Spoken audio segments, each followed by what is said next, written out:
When I was in my mother's womb, you nearly put me in the tomb, yes you did. When I was in my mother's womb, you nearly put me in the tomb, yes you did. Well, I know you don't think it's a sin, but you sure tried to sucker me in. When I was in my mother's womb, you nearly put me in the tomb, yes you did. By the time that I was 7, you told me there's no heaven, yes you did. By the time that I was 7, you told me there's no heaven, yes you did. You said we just got here by chance, but don't you worry boy, we're going to advance. By the time that I was 7, you told me there's no heaven, yes you did. When I got into my teens, you said we were machines, yes you did. When I got into my blue jeans, you said we were machines, yes you did. You said all we are is just a brain, then you wonder why we're going insane. When I got into my teens, you said we were machines, yes you did. When I got to 25, you taught me to survive, yes you did. When I got to 25, you taught me to survive, yes you did. You showed me how to play your clever game, and how to make myself a big name. When I got to 25, you taught me to survive, yes you did. When I got to 7-0, you said I had to go, yes you did. When I got to 7-0, you said I had to go, yes you did. So you wheeled me off down the hall, said, this is better for us all. When I got to 7-0, you You said I had to go, yes you did. Family photographs, memories, past and present. Life is a continuum from conception until death. Our society has taken upon itself the right to kill infants, born and unborn, if they're unwanted, imperfect, or considered an economic burden. Does our society also take upon itself the right to kill the elderly if they are imperfect physically or mentally, or if they're just considered a nuisance?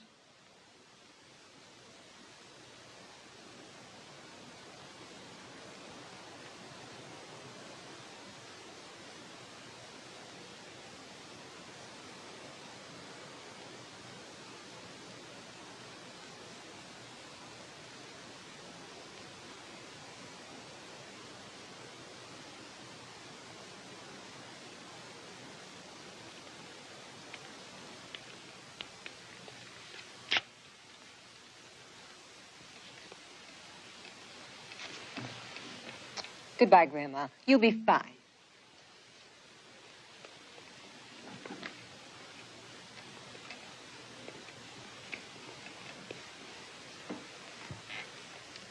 Goodbye, Grandma. You'll be fine.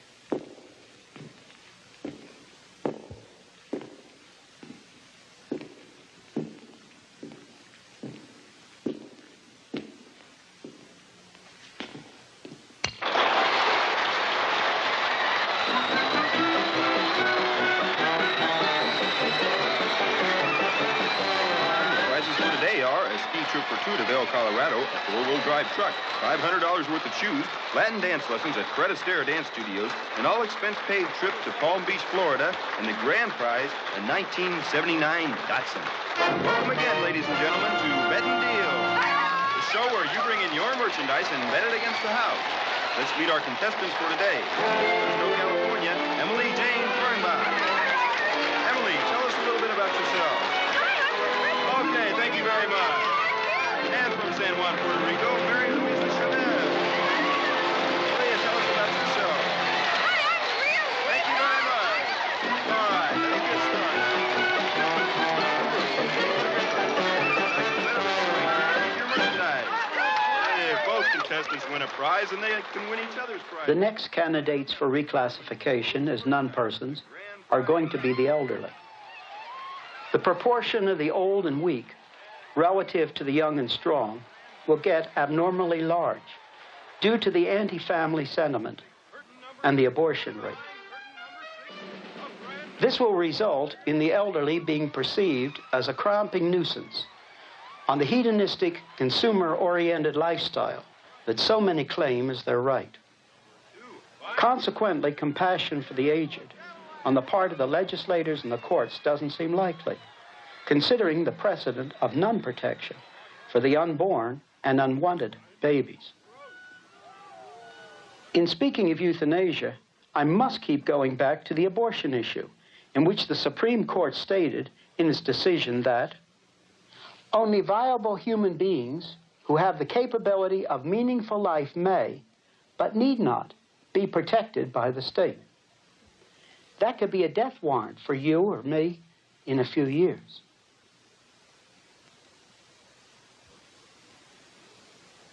The word euthanasia has gained respectability in our vocabulary by the euphemism of death with dignity.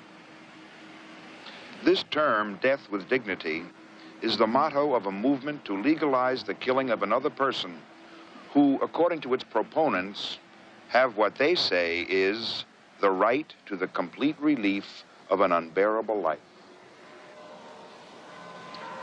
Today we have a whole new breed of lay people and some physicians who advocate the death of certain classes of patients. Such physicians, when entrusted with the care of a patient who is, say, infirm or senile, could eliminate that patient actively by administering a lethal dose of a drug, or passively by withholding some form of medical care. This is ironically called mercy killing. In my own practice of surgery of the newborn, without extraordinary care, these infants with defects incompatible with life would just never survive. Yet with that extraordinary care, most live and grow and do well, without the continuation of any of these extraordinary measures. Once a dying patient has crossed the threshold where extraordinary medical care can no longer prolong life, however, I am forced to let nature take its course. However, this isn't the issue. It is not a question of a few doctors with a biblical view of life debating the extreme case where death is imminent and inevitable. Rather, it is this whole new breed of medical and paramedical personnel for whom the question goes much, much further. The next step is the destruction of human beings, and next, groups of individuals who simply are unwanted, or perhaps imperfect, or socially embarrassing. Senility, infirmity, retardation, insanity, incontinence, these are the things that come to mind. Obviously, if one has come to that practice, it is a far cry from what we even could call mercy killing.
He's very good with children.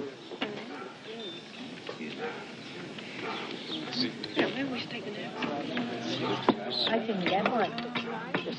I've been doing napkin and her napkin got I don't want that much. Oh, you're there.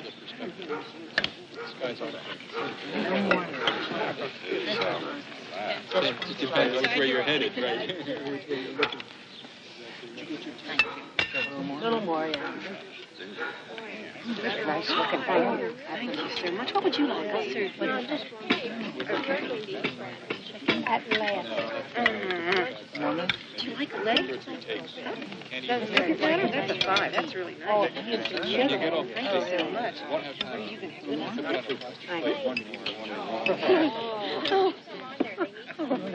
It's not loud.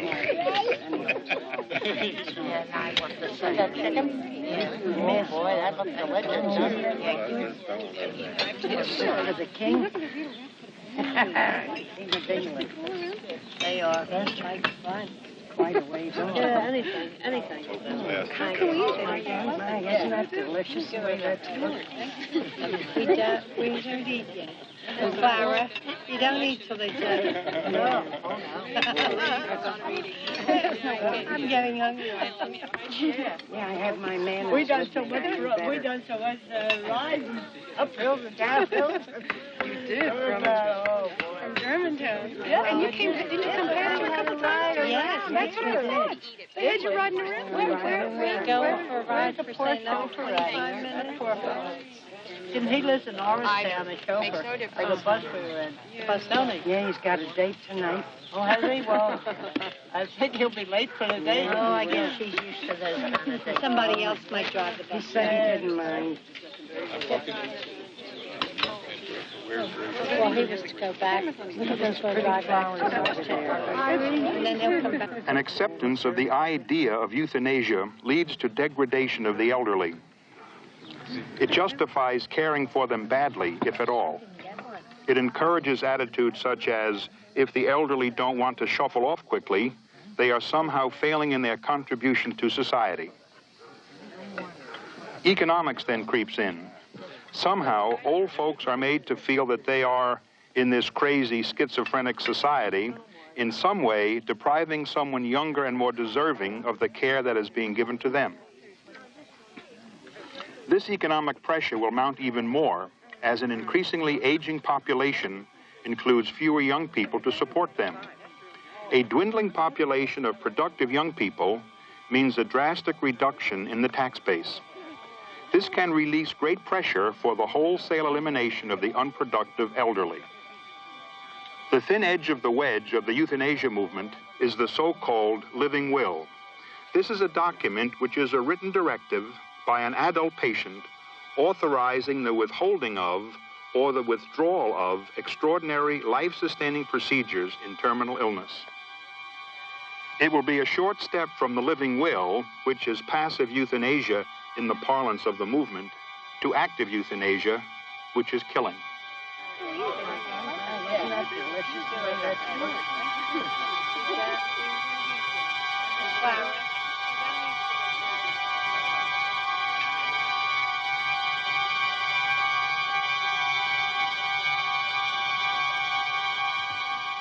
Far-fetched? I do not think so. After all, think how far-fetched the 1973 United States abortion ruling would have seemed just 10 years before. Once the Judeo-Christian base is gone, almost any inhumanity is possible. Moreover, it is likely to happen if it is simply expedient.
Euthanasia was an integral part of the Nazi program.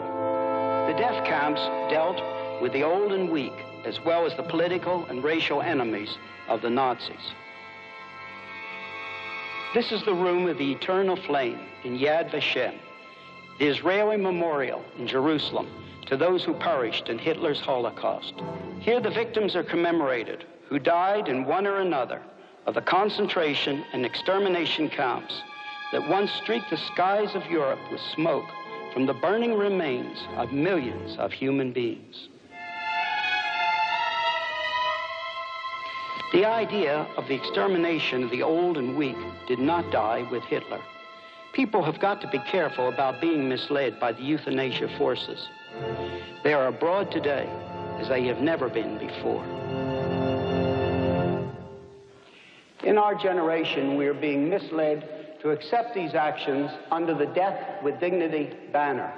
We have all heard people say, "I want to die," who then completely change their ideas about living just a short time later. A part of being a member of the human family is to help our human brothers and sisters over the hard places, not to eliminate them when they're in difficulty. We hear so many arguments for euthanasia put forth under the terms of rights and compassion. These terms were stolen from a more compassionate age and then used for manipulation. Under these terms, the most barbarous ideas are given an air of emotional respectability. When these ideas gain acceptance, the results are ugly. The situation becomes more and more brutal and careless of life, people, individuality, and humanness.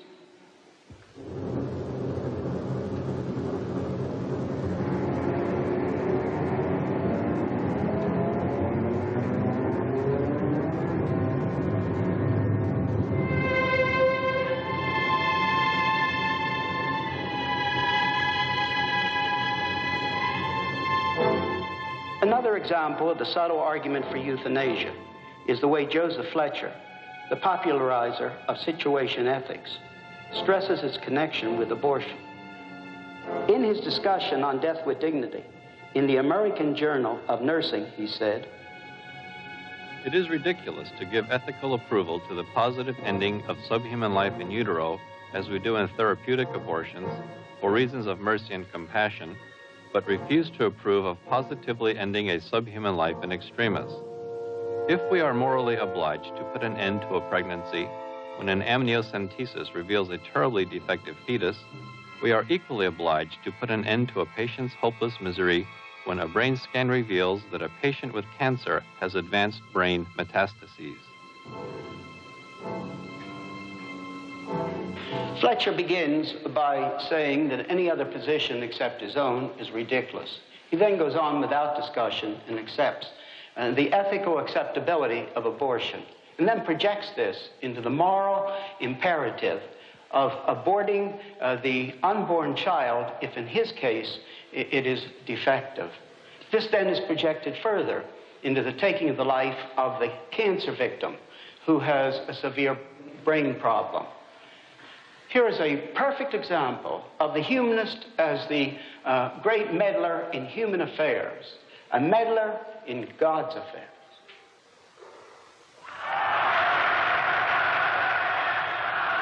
The destruction process required the cooperation of every sector of German society. The bureaucrats drew up the definitions and decrees, the churches gave evidence of Aryan descent, the postal authorities carried the messages of definition, expropriation, denaturalization, and deportation. A place of execution was made available to the Gestapo and the SS by the Wehrmacht. To repeat, the operation required and received the participation of every major social and political and religious institution of the German Reich. Richard L. Rubenstein, in The Cunning of History. The important thing for us to remember is that the medical profession took a leading role in the planning of the Nazi euthanasia program. It seems likely that had it not been for the active participation of German physicians, the progress of Hitler's extermination program would at least have been slowed down. Leo Alexander wrote a remarkable paper in the New England Journal of Medicine in 1948 entitled Medical Science Under Dictatorship. That paper is just as apropos today as it was then. We should listen to Leo Alexander because he was the psychiatrist at the Nuremberg trials and had the opportunity to speak hours with each of the Nazi war criminals discussing their role in their native tongue. Medical science in Nazi Germany collaborated with this trend, particularly in the following enterprises: the mass extermination of the chronically sick in the interest of saving useless expense to the community as a whole, the mass extermination of those considered socially disturbing or racially and ideologically unwanted, the individual, inconspicuous extermination of those considered disloyal within the ruling group, and the ruthless use of human experimental material for medico-military research. It started with the acceptance of the attitude basic in the euthanasia movement that there is such a thing as life not worthy to be lived.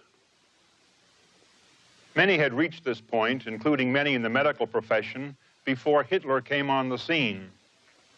Leo Alexander says that Hitler exterminated 275,000 people in these killing centers. Alexander adds that these 275,000 killed were merely the entering wedge for extermination.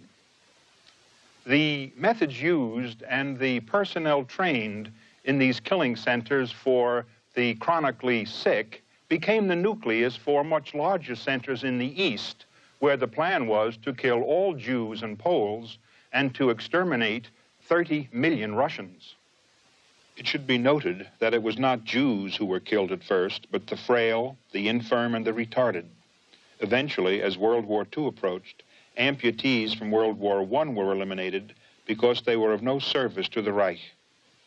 I would repeat, physicians took part in this planning, including decisions about life and death, in order to save society money. The first direct order for euthanasia was issued by Hitler on September 1st, 1939. All state institutions were required to report on patients who had been ill for 5 years or more and who were unable to work by filling out questionnaires giving name, race, marital status, nationality, next of kin, whether regularly visited and by whom, who bore financial responsibility, and so forth.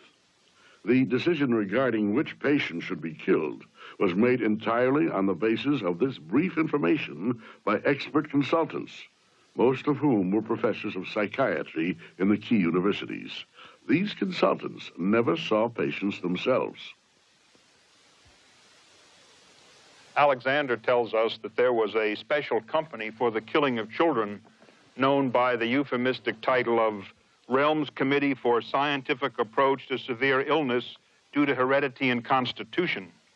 Transportation of the patients to the killing centers was carried out by the Charitable Transport Company for the Sick. The Charitable Foundation for Institutional Care, Alexander notes, was in charge of collecting the cost of the killings from the relatives, without, however, informing them what the charges were for. In the death certificate, the cause of death was falsified. It all started with the acceptance of the attitude that there was such a thing as a life not worthy to be lived.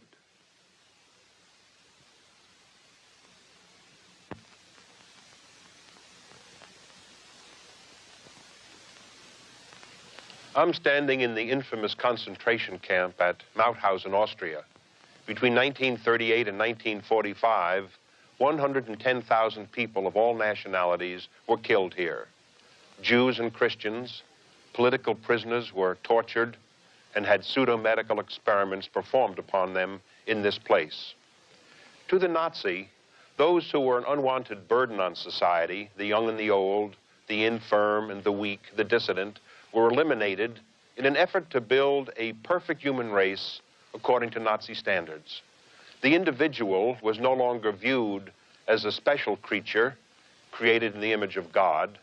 The individual was a pawn in society to be exploited. Those who were considered to be human vermin, the Jews and the gypsies and the mentally retarded, those who opposed Hitler on religious or political grounds, and those who were simply too old or too weak to fit into the machinery of government were eliminated.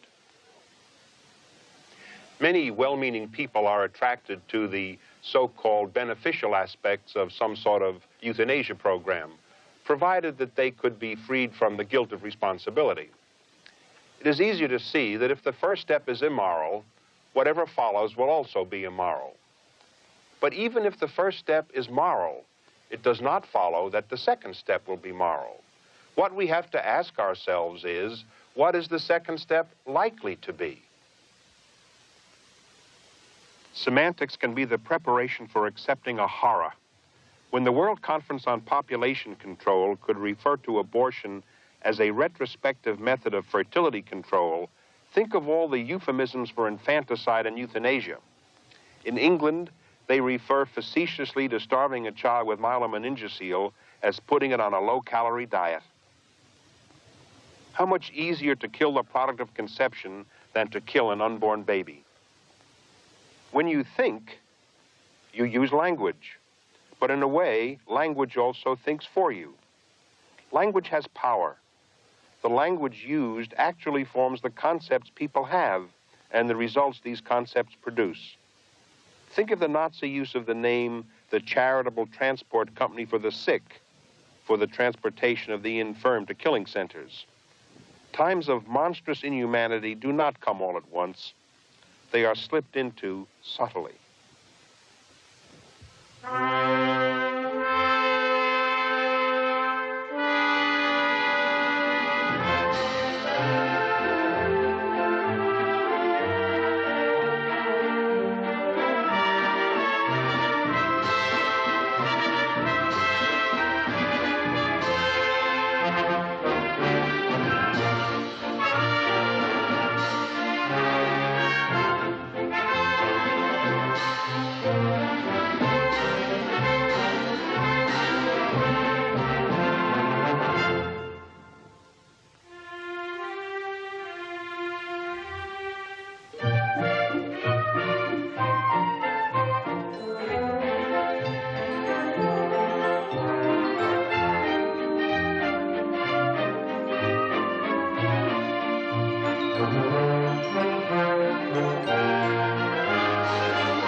I believe in the sanctity of human life, of all human life, born or unborn, black, white, yellow, young, old, male, female, helpless, frail, or strong.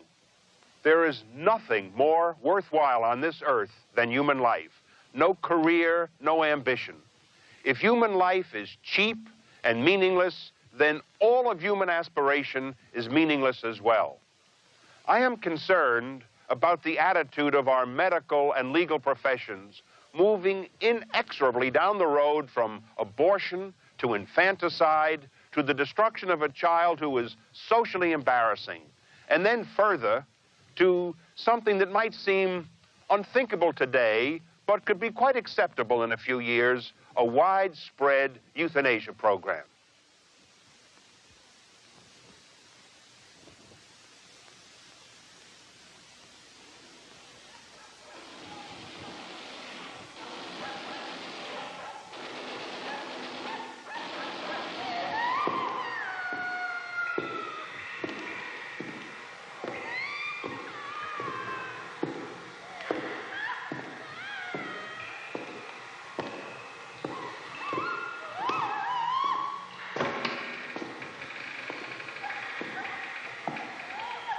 I am concerned because when the first German aged, infirm, and retarded were killed in gas chambers and were cremated in the ovens, there was no perceptible outcry from the medical profession or from an apathetic population and the church.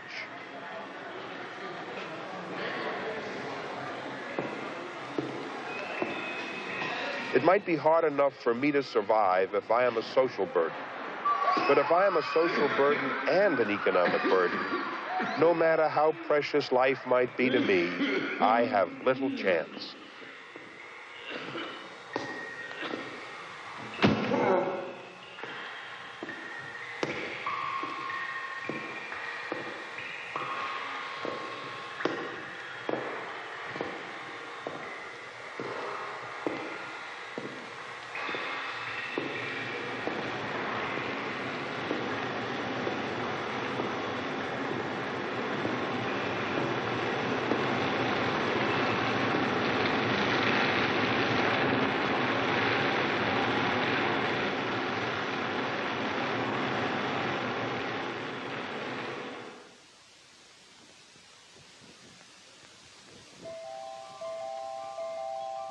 Whatever happened to the human race? Why are we afraid of being human? Of enjoying the great blessings life can bring? Being alive, being people of love, tenderness, gentleness, care, concern. Not putting economics first, nor just efficiency charts, plans. Not these things, but being people. Not functioning as robots, programmed to destroy our fellow beings, should they be unwanted, imperfect, inefficient, or obsolete. I challenge you to be a real person in this impersonal age. Be human in this inhuman age. Put the people in your lives first, wanted or unwanted, perfect or marked. Come to your senses. You are people, made in the image of the personal God, who created all people in his image. What one's basic worldview is matters. Outward acts against euthanasia, infanticide, and abortion must be preceded by inward acts of considering what one's own worldview is. In the Old Testament times, God abhorred the worship of the Canaanite god Molech. Those who worshiped this god did so by burning alive their own children. It's the same today. In abortion and infanticide, and eventually in euthanasia, people do these things for their own personal peace and affluence. They have their own gods of consumerism and materialism. I implore those of you who are Christians to do everything you can to stand against these inhumanities. Everything public and private, before the legislators and in public action. And I implore those of you who are not Christians but who are concerned with the direction our society is taking to reconsider the fact that humanism is not a sufficient base to stand against these inhumanities. There is only one sufficient base, and that is that the individual, sick and well, old and young, is unique as made in the image of the infinite personal God. This is the only sufficient base to stand against the loss of humanness. Let those of us who share in a high view of man use these days to strike a strong blow for the dignity and the humanity of each individual. First, there will come protest. But after that, there must be positive alternatives to these problems for which these inhumanities claim to be the solution. Churches and individuals that oppose abortion must be ready with practical help for the pregnant woman, married or unmarried, as she faces the question of abortion. To say you must not have an abortion without not only making suggestions, but being ready with a practical help in an alternative in which you share is another way to be inhuman. The unmarried pregnant woman will need much practical help in hospitality, financially, an open home, not to say showing loving support. In our work at L'Abri, now in its third decade, it has been part of our way of life to take needy people into our family, including pregnant, unmarried women. Because of this support, there have been many eagerly awaited moments in the hospital as the new baby is welcomed as a wanted human being. Churches must be ready to help. If mothers must work, why should not the church help in providing care for the child while the mother is working? Infanticide is the same. If the family resists pressure to let the handicapped child die after it's born, then the church and the individual cannot just walk away. The church and the individual have a responsibility to give financial and other practical help. From the earliest days, Christians have often distinguished themselves by the care they have given to each other and to others, not only with spiritual things, but material ones as well. This is the spirit with which we must approach the problems of which we have been speaking. Let me give you a personal example. In one of the churches in the United States, which I was the pastor, there was a Mongoloid child. His parents were not wealthy and had no possibility of giving him the professional help which he needed. That which was available in the public schools was very poor. I began giving him a certain number of hours each week exclusively, and I'll never forget his happiness when, for the first time, he was able to distinguish colors and shapes. Soon his personal development was a joy not just to his family, but to the whole congregation. In all my Christian work, I've never had a more satisfying ministry. To combat these evils of which we have been speaking, we must get personally involved. We as Christians cannot slough off the whole responsibility upon the state.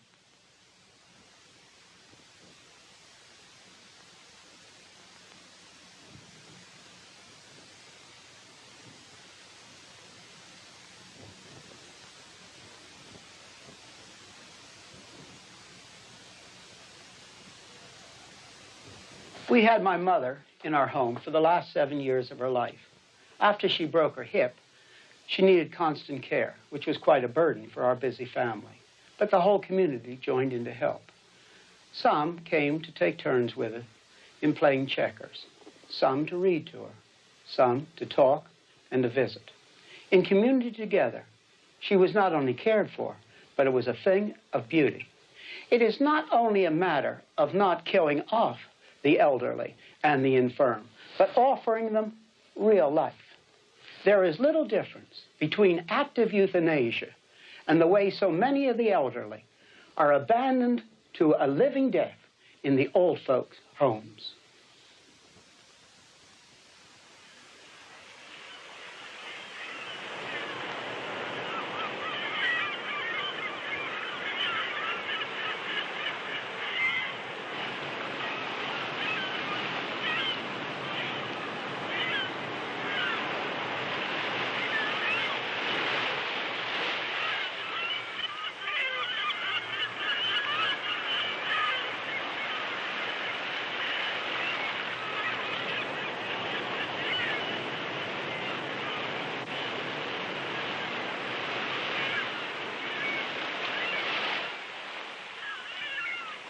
To those who were robbed of life, the unborn, the weak, the sick, the old, during the dark ages of madness, selfishness, lust, and greed for which the last decades of the 20th century are remembered.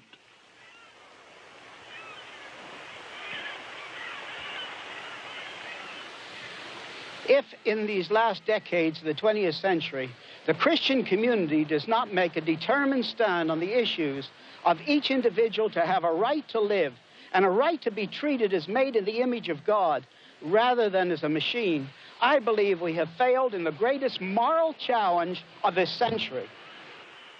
If Christians do not take a stand on these issues, they certainly cannot claim to be the salt of the earth, for they're not preserving moral values, the dignity of the individual, nor are they showing compassion for their fellow human beings. This is the great moral test of our age, which I am laying before you. The choice is yours to make.